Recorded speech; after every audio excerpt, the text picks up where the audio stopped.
Le voilà. Et puis le foot, c'est l'Euro 2016 et dans le 64 minutes, c'est l'instant Roustan.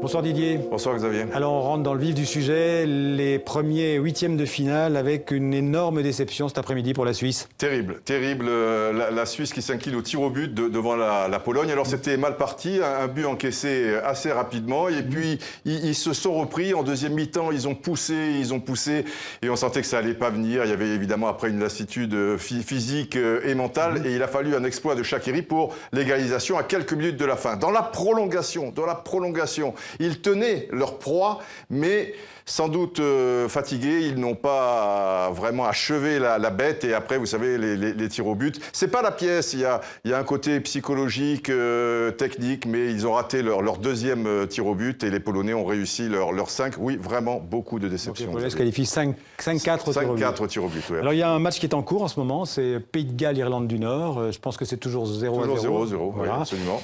Et puis ce soir, il y a un choc assez attendu, hein, c'est Croatie-Portugal. C'est un peu la finale avant la lettre de ce tableau en vue de la demi-finale. Pas sur ce qu'ont montré les Portugais pour l'instant. Les Croates, oui, qui terminent premiers de leur groupe, après notamment une très belle victoire sur l'Espagne, on s'y attend pas. Mais les Portugais, il y a quand même du potentiel. Il y a ce fameux Cristiano Ronaldo qui s'est réveillé sur le dernier match, une passe décisive et 2 buts, dont un formidable du talon. Donc on attend aussi beaucoup de cette rencontre. Mais cet après-midi, le match était beau. Hein.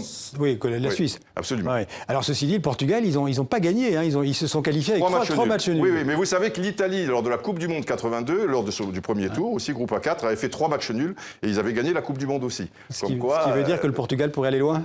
Ça peut aussi, quand on frôle la catastrophe, parfois, quand on est miraculé, vous savez ce que c'est. Alors, on a pris l'habitude de faire aussi, dans l'instant Roustan, le geste du jour. Alors, j'imagine que vous allez nous parler du but de Shaqiri. Évidemment, le but de Shaqiri est exceptionnel. Il est en dehors de la surface de réparation. Alors, vous savez que je vous mime toujours les actions. C'est un ballon qui est renvoyé pour la Xème fois par les Polonais. Et Shaqiri, regardez cette image derrière vous. Vous voyez ce geste. Mais là, il est à 1,50 m du sol. Ce qui fait que si je vous le fais, ça va très très loin. Je ne peux pas le faire de manière complètement aboutie parce que l'Euro est encore loin et un accident est vite arrivé. Peut-être le soir du 10 juillet, je vous ferai la Shaqiri, qui malheureusement, mince consolation, ce sera sans doute le but de l'Euro, mais ça n'aura pas suffi. Un superbe but qui n'aura pas suffi. Absolument. Alors demain, on attend encore 3 autres huitièmes de finale, dont un certain France-Irlande.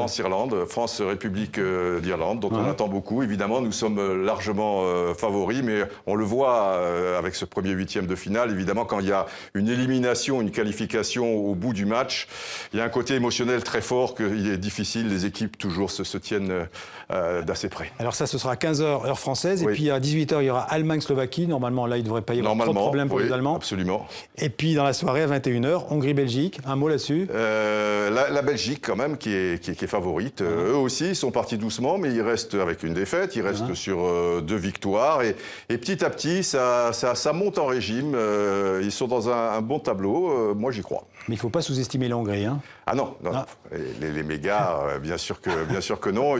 Ils ont rien à perdre. Ils ont un jeu pétillant. Ils prennent beaucoup de risques. Ça sera sans doute un match spectaculaire. Merci Didier, on en parlera demain avec vous. Absolument.